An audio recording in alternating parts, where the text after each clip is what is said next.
കനൽ പേറിയ നേരം മുത്ത് റസൂലേ ഞാൻ മറന്നു പോയി.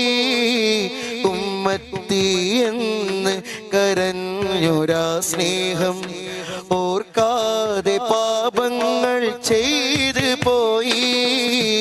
തെറ്റിൻ്റെ തീ കനൽ പേറിയ നേരം മുത്ത് റസൂലേ ഞാൻ മറന്നു പോയി. ഉമ്മത്തി എന്ന് കരഞ്ഞൊരാ സ്നേഹം ഓർക്കാതെ പാപങ്ങൾ ചെയ്തു പോയി. ജന്മത്തിൽ ഇന്നീവൻ ചെയ്തെന്തു തിന്മ, ജന്മത്തിൽ ഇന്നീവൻ ചെയ്തെന്തു തിന്മ. പൂമുത്തിൻ തുണയല്ലാതെന്തുണ്ട് ഇവനിൽ നന്മ.